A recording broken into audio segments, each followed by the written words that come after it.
Tonight, we're going to talk about the greatest sermon that's ever been preached.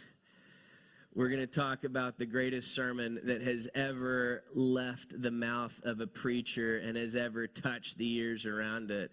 We're going to talk about a sermon that has changed the world a dozen times over. We are going to be talking about the Sermon on the Mount, Matthew chapter 5, 6, and 7. I love biographies. I'm a biography nerd. I love reading biographies. I love biographical documentaries. I love it. I love it. And I have a running thing of like noticing the stories of people who've like really left incredible impacts and what is it that influenced them? What is it that taught them? And you keep finding, as you study the lives of men and women of God who've just done incredible things, you keep finding the Sermon on the Mount. You keep finding the Sermon on the Mount. I love civil rights history. This is a picture from a sit-in protest at a diner to integrate it. And Martin Luther King famously read the Sermon on the Mount, and where it says, turn the other cheek, he decided that this was going to be the way of nonviolence that he was going to use to change the world. And so what they would do is before the sit-in protests like this, he would gather all the people that were going to protest, and he would read this passage from the Sermon on the Mount to turn the other cheek, and if your enemy is hungry, feed him. And what they would do is they would say, we're going to practice turning the other cheek. And so they would get these trainers to come in, and they would yell at them and cuss at them and insult them and say, you're supposed to sit here and practice not responding and not fighting back. And so that they would gain this, so that when they did these sit-in protests, they wouldn't turn and fight back, and so that they were ready with it. And from that, he created his whole theory of nonviolent resistance that changed this country forever and birthed the civil rights movement.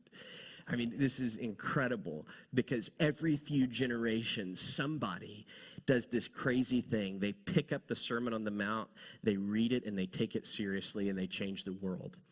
And that's my heart because we're doing a whole series on the Sermon on the Mount. We're going to be going through the Sermon on the Mount for the next several weeks. That this is not just another series, but that we would sign up for the Sermon on the Mount lifestyle, that we would sign up to be people that discover this and go for it with everything in us. And so I want to set that up. This is the first in that series on the Sermon on the Mount. I'll be on paternity leave for part of it, so y'all gonna get here to Nate preaching it some, and Logan and Kason will be in some, and so it's gonna be awesome. But I want to set up the Sermon on the Mount. I want to just start by putting it in the context of Matthew, the book of, and Logan, if you can grab me a bottle of water, that'd be great. I want to set it up in this context of Matthew as a whole, the Gospel of Matthew. So I just want to start actually at Matthew chapter 2. That seems a little early. This is going to seem a bit tedious for a couple minutes, but lock in because there's some gold at the end of this. This is going to fascinate you in just a minute. So Matthew chapter 2, this is baby Jesus days, right? This is when Jesus is a baby, and this is right after the wise men have visited him in Matthew. Now look at this. Now, when they, the wise men, had gone, behold, an angel of the Lord appeared to Joseph in a dream and said, get up, take the child and his mother, and flee to Egypt. Gosh, I want to make a joke about Egypt, but I'm not going to do it. And remain there until I tell you, for Herod is going to search for the child to destroy him, Herod being the king. So Joseph is instructed by an angel to take the child and go to Egypt. Because Herod the king is trying to kill the baby Jesus. So Joseph got up and took the child and his mother while it was still night and left for Egypt. Joseph, Mary, baby Jesus, all go to Egypt. And he remained there until the death of Herod, until this king had died. And this was to fulfill what had been spoken by the Lord through the prophet.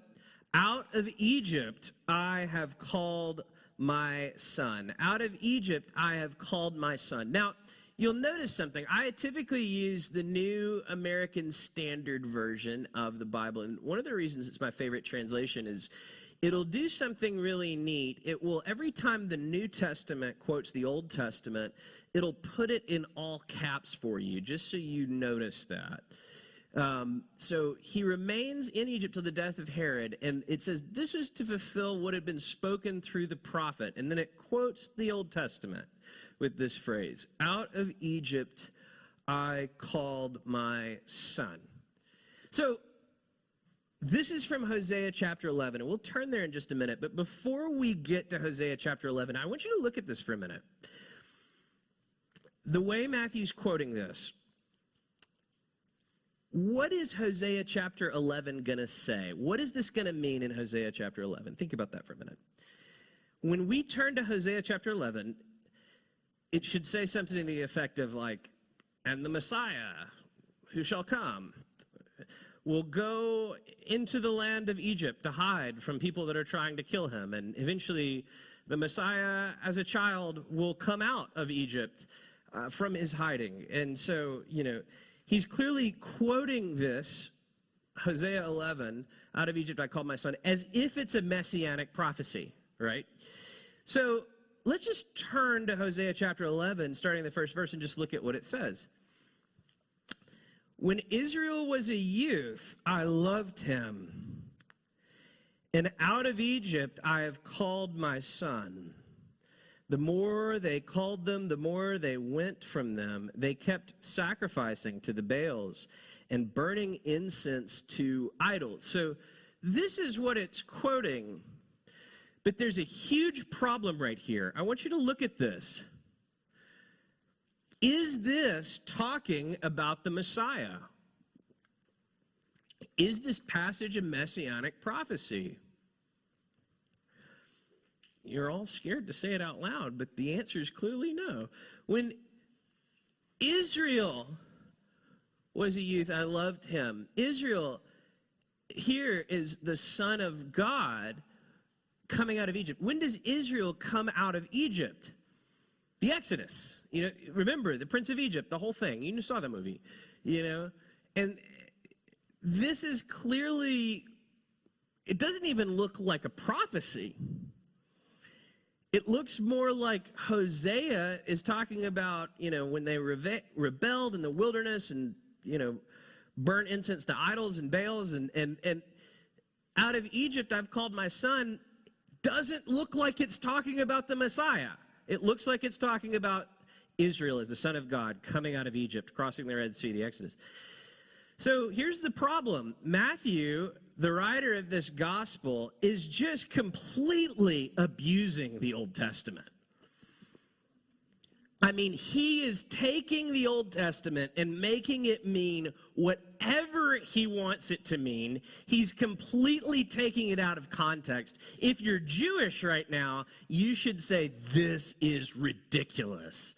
Like, he is twisting this. There is no way that you can read this passage in context and say, this is a prophecy that the Christ child will go into Egypt and he'll come out of it. I don't see how anybody can get this. Matthew has gone crazy. These Christians are nuts. He doesn't care about context. I mean, this is, gosh, we should throw out the New Testament because this is absolutely ridiculous.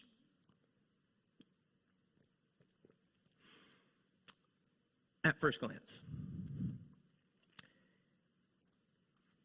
is that what's happening? Now, if you've got a Bible on you, I want you to turn to Matthew chapter 2. Or you've all got phones. You can Google it if you don't have the app yet. What happens, I want to look at, just scan Matthew 2, 3, and 4. Look at what happens. In Matthew chapter 2, Jesus, in Matthew's gospel, Matthew's story of Jesus' life, the baby Jesus comes out of hiding from Egypt. And he quotes back to Hosea to when the sons of Israel are brought out of slavery in Egypt. Now, glance real quick and short. What happens in Matthew chapter 3? Matthew chapter 2 comes out of Egypt. In Matthew chapter 3, just look at the headings there in your Bible. He is baptized in the Jordan River. Now, baptized in the Jordan River. And even if you grew up in church, that's fine. You may not know this, but I'm pretty sure everybody saw the Prince of Egypt in here. How does the nation of Israel, how do they get out of Egypt? What do they cross to get out of Egypt? The Red Sea. They go through the waters to exit out of the Red Sea, right? The sons of Israel cross the Red Sea after this. Jesus crosses the Jordan and goes through the waters to come out. Now, let's keep looking. What happens in Matthew chapter 4?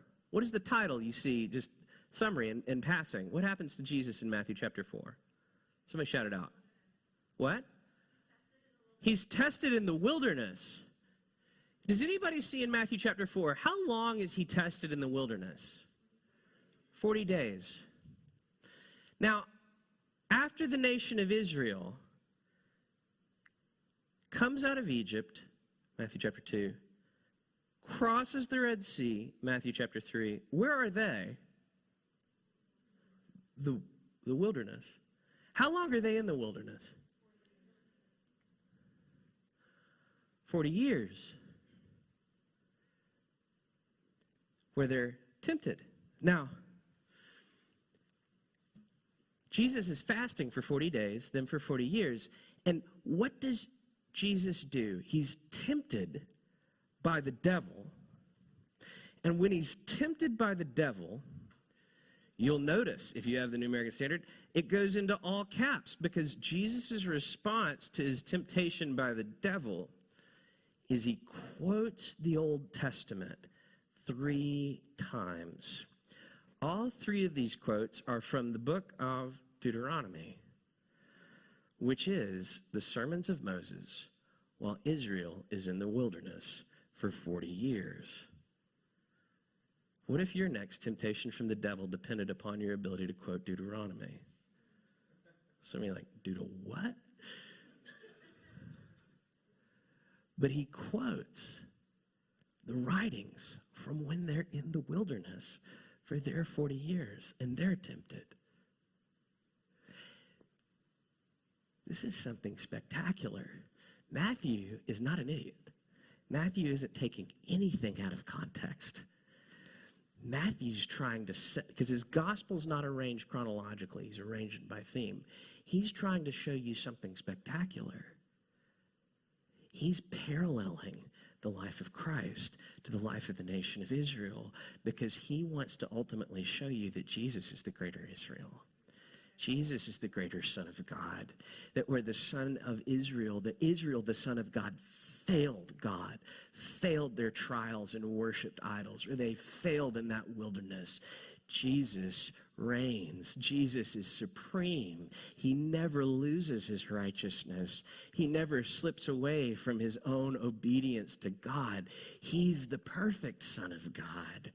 And where Israel failed, he is victorious in that wilderness. That's beautiful. You should feel like you're watching Inception right now. This is the most spectacular story within a story. He's the greater Israel.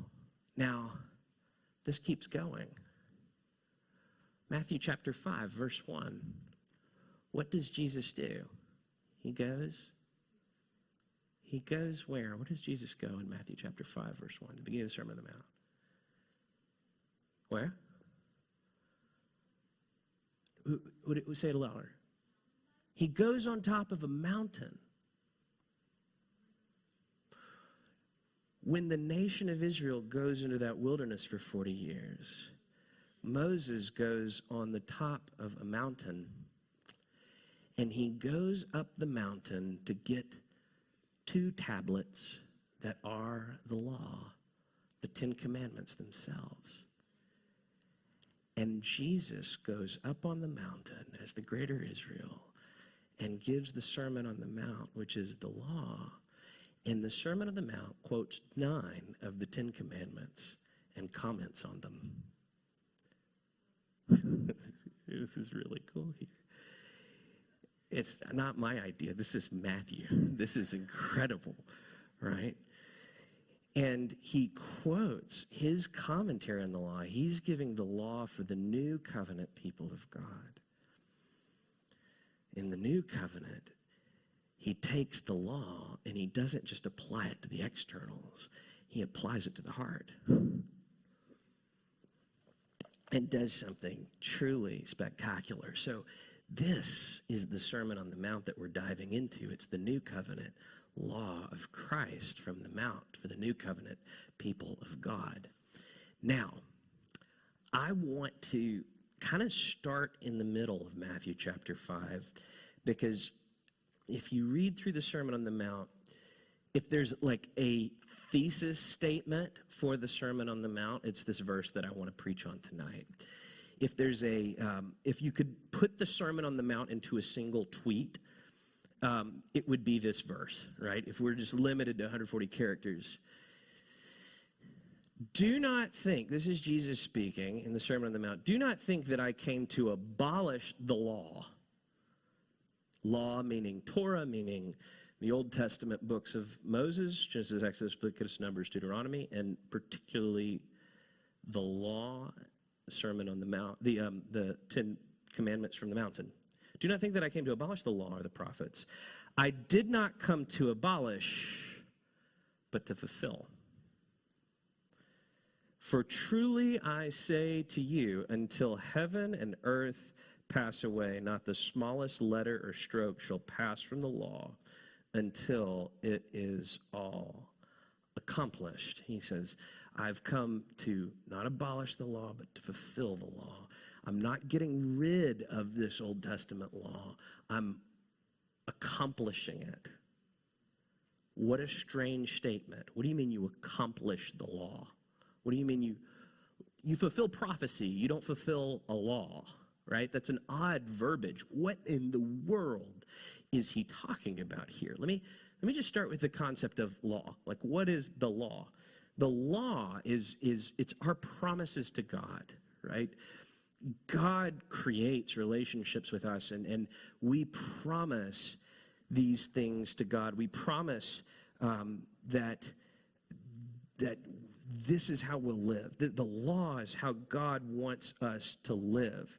Now, some of you tonight are not Christians, and you're kind of exploring this, and you're thinking the Ten Commandments. I mean, I think if I put the Ten Commandments on here, we would all mostly pretty much agree with the bulk of what's going on in here. You know, don't lie, don't murder, don't cheat on your wife, right? I mean, this is pretty universal, at least in theory.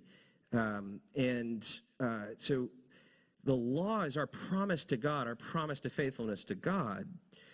We really don't have a problem with the moral components of the law, but if you look at the rest of Genesis, Exodus, Leviticus, Numbers, and Deuteronomy, the law of Moses, there's all kind of these priestly laws, like shellfish, and like don't touch dead bodies. I mean, I don't typically do that, but like, you know, I don't see what's wrong with it. You know, shellfish and you know, about how your fabric gets interwoven and all of these things. Our problem is more the kind of ceremonial priesthood stuff with the law. So it makes like an awkward problem here, you know, like why do we keep the parts about adultery but not the parts about shellfish, right? And pork. God knows I love pork.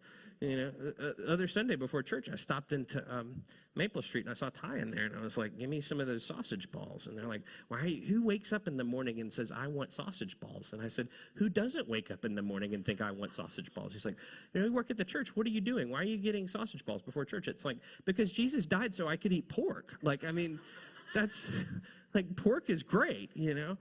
And so, how do we look at the law? Like, what do we do with this moral law? What do we do with this mess of shellfish and, you know, adultery and all of this? What do we do with it? So I want to just go into three different positions, right? Ultimate, Jesus says that he is the fulfillment of the law, but I want to go through the kind of competing positions here. One is something called antinomianism. The other is Judaizers. Now, these are like words you typically need to get a little student debt before they teach you. But we're going to dive into them for free tonight. And so antinomianism is kind of one extreme and Judaizers the other. Let me dive into antinomianism. That's the idea that the Old Testament law is completely relevant and it's completely irrelevant, rather, and we are free to sin. Antinomianism. So this is ultimately, it denies that God is holy, and it is anti, meaning against, nominus in the Latin law, against the law. The law is bad. I can do what I want to do. And God's really not holy, doesn't really care about sin. And antinomianism is our promises to God are abolished. He said, I came not to abolish the law. This is that belief. Our promises to God are abolished. They don't count. Like, in the end, the law doesn't matter anymore. The morality doesn't matter anymore. Ethics don't matter anymore. Now, you think, like, nobody would ever say this out loud typically, but I know a lot of people that think like this, and we all slip into thinking like this. Like, who really cares if I do something bad while nobody's looking? Doesn't really matter. Morality doesn't really matter, I mean, he's got some moral flaws, but I mean, he's really good at what he does, so who cares, right? Ethics don't really matter. The law doesn't really matter. And we can all be tempted to think like this. Like, I literally this week had a moment of thinking through a problem, and I thought, you know what, it works. It doesn't matter if it's right or wrong. And I was just like, I just slipped into antinomianism. Like, I just slipped into this kind of disregard for honesty, this disregard for ethics. This kind of lie that, like, the law doesn't matter anymore. And it sounds really appealing. Like, it sounds like, gosh, the things I could get done if I didn't have to do the right thing. The fun I could have if I didn't have to do the right thing. Gosh, it sounds wonderful if we just had absolutely no law. The problem is you set yourself up for anarchy. You set yourself up for a lifestyle that's not bound by anything, and you think that makes you free. You don't want freedom. You don't want freedom. I don't know if so I have no law. That's anarchy. We call that in a government level, but that people's lives look like anarchy. They're not limited by anything. They just do what they want. One point in my life have I seen anarchy, and that was probably around 2006. There was a giant tornado that went through a town that was about 2 hours from where I was from in Birmingham, and it just demolished house after house after neighborhood after neighborhood. And me and a friend went down there to, like, help them, like, pull things through the rubble. And you saw these houses leveled, and you couldn't have any kind of, the government police state was not there yet. And so you just had people looting and just running into houses, stealing stuff, knowing they could never get caught because it was a dangerous area, and there was complete anarchy. There was no law enforcement there. And it was absolutely terrifying. And that is what your life is when you say, I don't care about holiness. I don't care about ethics. I don't care about the law. I don't care about the promises made to God, right? It is this horrifying, horrifying place. So Paul addresses it in the book of Romans, and he says it like this: what shall we say then? Are we to continue to sin so that grace may increase? Because some people even cover it with, I believe in the grace of God, so sin doesn't matter. Jesus covered it. He says, may it never be. May it never be. So people go to the other extreme, and this is a position we'll call the Judaizers that are all throughout the New Testament. And this is the idea that Gentiles, non-Jews, have to keep the Jewish law perfectly to come to Christ. And there's actually kind of a revival of this in churches, of people that are like, we're Christians, so we don't eat pork because of, and you better be celebrating the feasts because you're supposed to celebrate the feasts in the Old Testament, And I'm not even saying it's wrong to have a Passover Seder and say, wow, isn't Jesus cool? That's awesome. But like, hey, you have to do this, right? And this is a position where it's like we are just completely constrained to the law in the same way of the Old Testament. And what happens is for Judaizers, we carry the burden of keeping our promises to God. We have this huge weight on us of I've got to be free from sin so that I can ultimately save myself. Judaizers ultimately deny God's grace. Antinomians deny his holiness. Judaizers deny his grace. Now, here's the problem. If you've ever known anybody who is legalistic, or you've ever fallen into legalism yourself, it doesn't work for very long. You either lie to yourself and say that you're not sinning and not making mistakes, or you get to a point where you're like, okay, I did make a mistake, but I can make up for it, right? I can do X, Y, and Z, and like God will let that count, a positive against my negative, and I can cover this over, and we can, I can work my way back into this, right? We see the height of this just explicitly stated. I'm going to give you a church history moment because I love church history.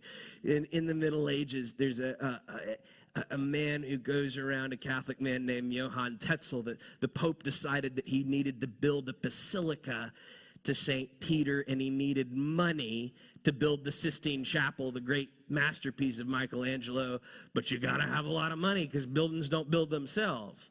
So he had Tetzel. He said, Tetzel, I got a job for you.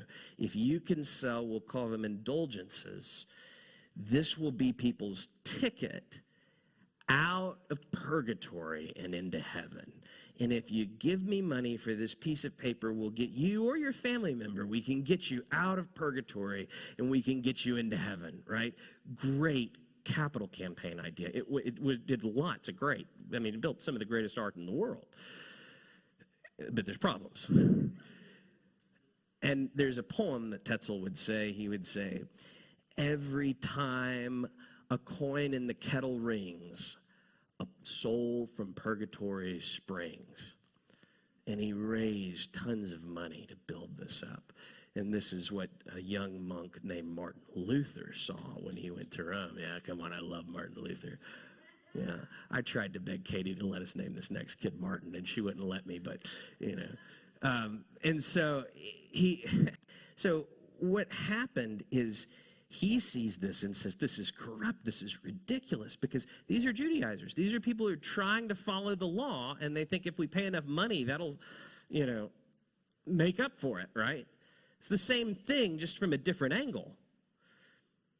Now, a lot of you are like, oh my gosh, this is ridiculous, you stupid medieval idiots.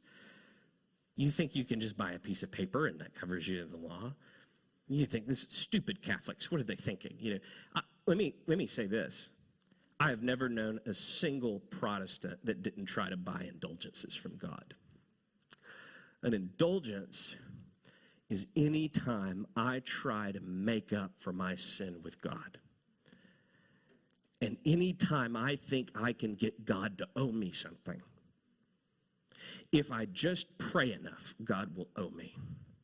If I just go do enough outreaches, God will owe me. If I'm just honest enough, God will owe me, and it will cover over this awful thing that I've done, and I'll make up for it, and I've bought my own indulgence with my own damnable good deeds, right? We all fall into this. Like, you're all, me included, a bunch of medieval Catholics. Like, I spent years trying to pray enough that I could cover over my sin. Like, this is what we all try to do. We all fall into this Judaizing thing. Now, because ultimately the Judaizers think like this, that Jesus came to fulfill God's promises to humanity to judge us. The reason you live like this is because God has a promise to bring judgment. And that alone is what Jesus did. He came to fulfill God's promises to judge us. Now, here's the thing. This is not incorrect. It's just incomplete. He does come and bring judgment. He fulfills God's promise for judgment, for the law. But there's another component to it. It's fulfillment. Fulfillment is neither antinomianism nor Judaizing. It's that Jesus has fulfilled the law for us, making us righteous, making us free from sin. This is this beautiful truth that is at the center of the Sermon on the Mount. He came to fulfill the law. Jesus is the fulfillment of the law. He is the fulfillment of the Ten Commandments. He is the fulfillment of our promises to God. Now, this is my big idea. If you only walk away from this sermon with one thing, walk away from it with this. And this is something that struck me in my time with God several years ago while I was looking at the Sermon on the Mount, and forever shaped the way I see our Lord.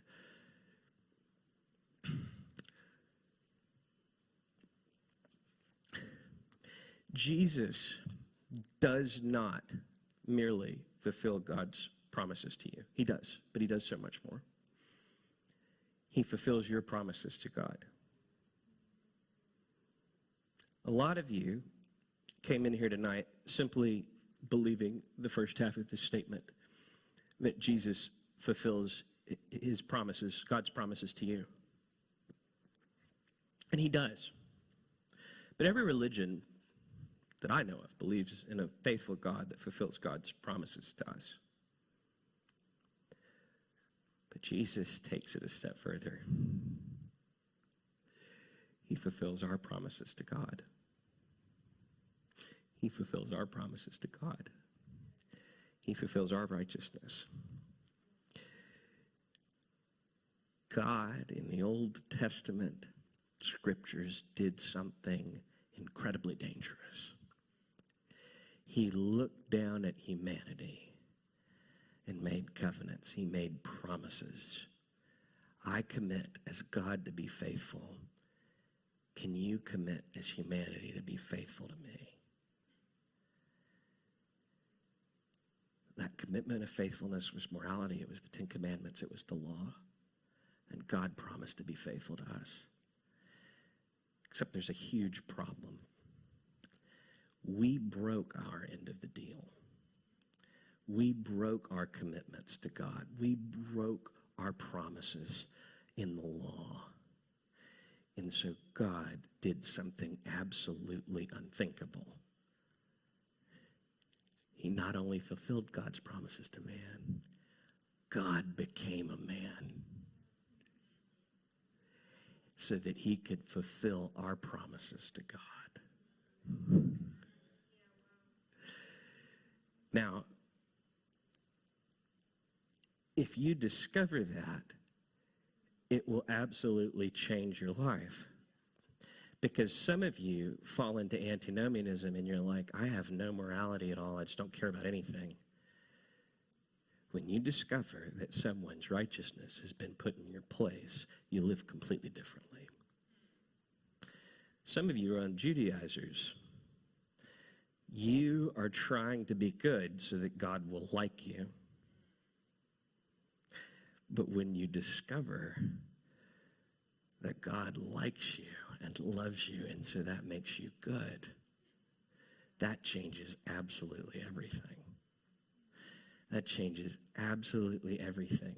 And we even divide our churches over this. We have some churches that are antinomian and some that are Judaizers. And the antinomians say, God is all grace. God is all grace. But they deny God's holiness. The Judaizers say, well, God is holy. He has moral standards. He has a law. But they deny God's grace. And you're like, is it a balance between the two? No, it's radically embracing both. God's grace and his holiness are not contradictions. They're complements. God's grace and holiness is salted caramel. You have to savor his holiness before you fully appreciate the sweetness of his grace. Like, it is only when you see that this God is so holy and wants us to be righteous, ethical, God-fearing people that you can fully appreciate that he became that for us to make us that. I mean, that there is, nobody could have written a story that beautiful except God himself. Right? And that's what the Sermon on the Mount teaches us to live out of. That's the whole heart of the Sermon on the Mount, is that Jesus is the fulfillment of the law. So this is how we should live. Now, what the problem is the Hebrew religion was all about externals. It was all about external righteousness. It was all, okay, I've been lusting after this woman, but I didn't have an affair. I didn't sleep with her. Okay, I didn't really pull a gun and murder anybody, but gosh, I hated him. Doesn't really matter. Jesus comes, that will make you miserable. Living where you're just externally complying to something, but your heart's not really changed, that is the most miserable state you will ever live in. All right? And there, the Hebrew religion's implementation of the law was complete and is completely miserable. But Jesus begins his Sermon on the Mount with something that we call the Beatitudes. The Beatitudes. Blessed are the poor in spirit. Blessed are those who hunger and thirst after righteousness. Blessed are the meek. Blessed are you when people insult you. But here's what we don't realize about the Beatitudes. That word blessed, that we translate blessed in the Greek, it's makarios, where my last name comes from. But do you know what makarios, the word blessed, what it literally means? It means happy. Happy. We think that the law is there to make us miserable. But Jesus gives us the law for us to find true happiness. This is a completely new way to look at happiness. This is not miserable holiness. But Jesus in the Sermon on the Mount gives us this ethical standard that gives us this revolutionary idea of happy holiness. Happy holiness. The joy of heart transformation that makes us live out the law because he has lived out the law. I mean, this is a spectacular, spectacular sermon. Now, some of you are thinking, Makar. He's gone crazy. This whole fulfillment of the law thing, this is not going to work. This is not going to work. If you are standing up there and you're telling people that God's, like, the grace of Jesus has, like, saved them and fulfilled the law on their part, they're not going to be very holy. They're going to be pretty unethical people. They're going to start doing bad things. As soon as they think that some kind of God's grace can cover anything they do, like, they're just going to turn out to be awful people. They're not going to go serve. They're not going to pray hard. They're not going to care about poor people. They're not going to be loving because the grace of God covers it all. So why even be a good person? Why even try to follow the law? Why try to be ethical? It's a great question. Because underlying that question is this idea that if you really make people feel guilty, it'll motivate them. My dad was a doctor, and my dad was originally from Egypt, and he would always tell this story of, he would say, I was in the hospital, and they bring me a table with a woman on it, and the woman is lying there, and she is dead. Whoa.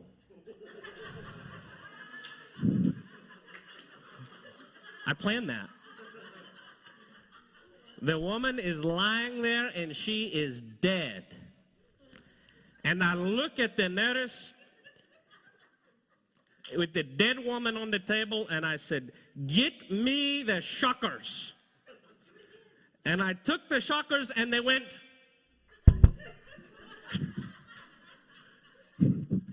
Y'all are the best sound team we've ever had. Nate, you're running the sound every week from now on. I took the shockers and I shocked the woman and she laid there dead. To resuscitate her. But she was still dead.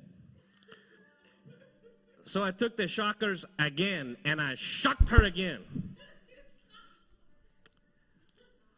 And she laid there dead. I shocked the woman, and at this point you were supposed to call the coroner, but I said, I'm not giving up on this woman. I'm going to shock her again. And he shocked this woman 5 times. He shocked this woman 5 times, and then she lived. Every year at Christmas time, this woman, she calls me on the phone and she says, Dr. McCarr, I want to thank you for another year with my grandchildren. Is there anything I can do for you? If you truly decide, if you truly find out that someone's grace has saved your life, you will do absolutely anything for them. Oh, real grace doesn't drive you to antinomianism. Real grace doesn't drive you to throw out your ethics, to throw out the law. Real grace drives you to say, oh God, what can I do for you? I can't believe what you've done for me. And I am so happy I can do anything for you. That's what I want us to discover in the Sermon on the Mount. I want this series to drive into you the call to live the Sermon on the Mount lifestyle, not out of guilt like the Judaizers, and not to abandon it like the antinomians, but out of the gratitude that Jesus has fulfilled the law. This is now how I want us to live. I'm not asking you just to come for a few weeks to hear a bunch of talks about the Sermon on the Mount. Come, I want you to come, but I want to do something even more spectacular. I'm giving us all a Sermon on the Mount challenge. And here's the Sermon on the Mount challenge. I want us to take the next month, and I want to challenge every single one of you to every day read Matthew chapter 5, 6, and 7. It's 3 chapters. It will take you if you sound out every syllable, it will take you 10 minutes. This will only take you 10 minutes a day to get this into you. Because one of the most helpful things that anybody ever challenged me to do in my early 20s was they said to memorize the Sermon on the Mount. And I'd never finished it. But I memorized a bunch of pieces of it. And it got in me. And it transformed me. Because if we have a group of young adults that really live like this, that really live this Sermon on the Mount lifestyle, that really take this and commit to having this greatest sermon that's ever preached transform our lives, we're going to be another generation that picks up this text, takes it seriously, and leaves the world a different place than we found it. So let's just stand. And some of you tonight, God's calling you to sign up. You're like, I have a lot of life goals, like getting this promotion and working hard on this and doing that. And your thought towards your own character development, your thought towards your own ethics, your thought towards your own purity of heart has just completely gone by the wayside. And tonight, I want to make a call to dive into the Sermon on the Mount lifestyle, to sign up for living the way Jesus called us to live. Now, this is going to disrupt your lives. Like, you think that the hard part is going to be spending 10 minutes a day reading the Sermon on the Mount every day. That is the easy part. Because when you start reading this, it's going to screw with your head. It's going to screw with the way you see the other 23 hours and 50 minutes of your day. It's going to start making you live differently. I started reading the Sermon on the Mount, and I used to yell at customer service people, and I was like, I can't do this anymore, because Jesus says if your enemy's hungry, feed him, you know? Sometimes I feel like they're my enemy, you know? And it made me temper my temper. Like, this will mess with the way you live. And this is my call to us to embrace Sermon on the Mount lifestyles. Let's just look at Jesus and let's just sing to him about how he's the one that can do anything, and he's the one that has defeated sin, death, and the grave.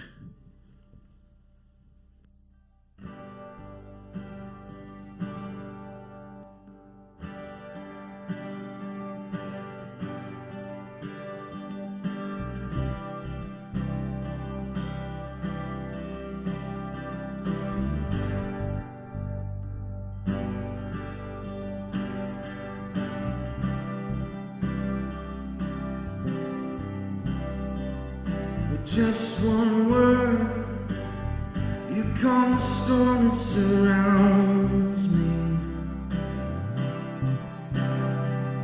With just one word, the darkness has to retreat. With just one touch, I feel the presence of heaven. Oh, just one touch, my eyes were open to see. My eyes can't help but believe. There's nothing that our God can't do.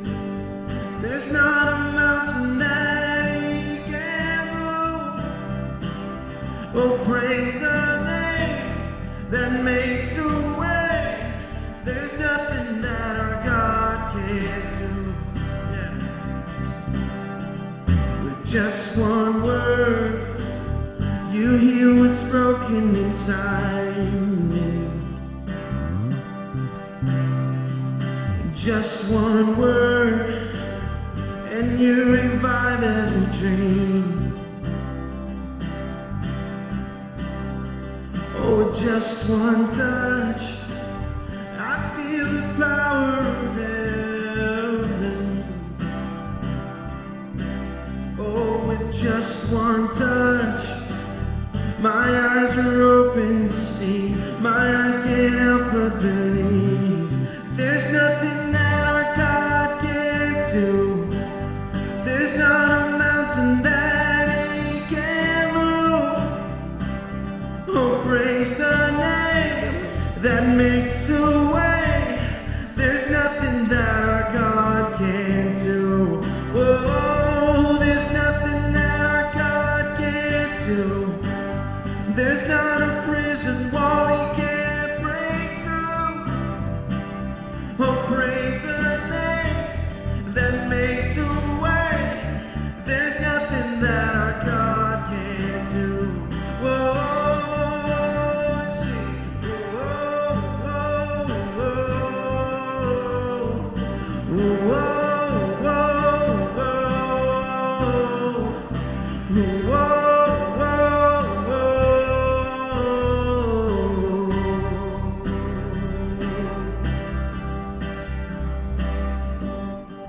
Will believe for greater things. There's no power like the power of Jesus. Let faith arise, let all agree. There's no power like the power of Jesus. Now we'll believe for greater things. There's no power like the power of Jesus. Let faith arise, let all agree.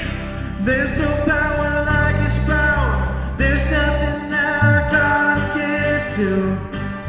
There's not a mountain that he can't move.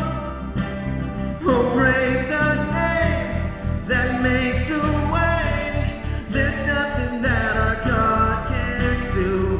Whoa, there's nothing that our God can't do. There's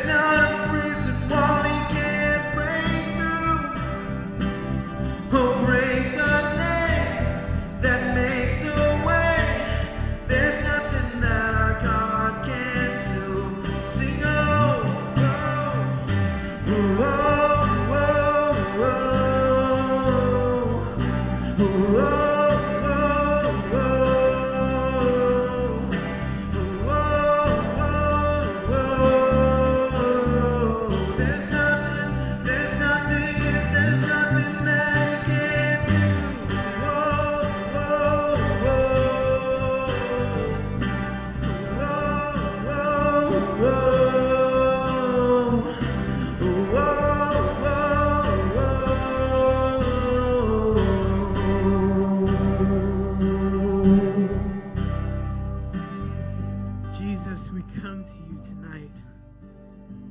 We're thankful that there is nothing that you can't do.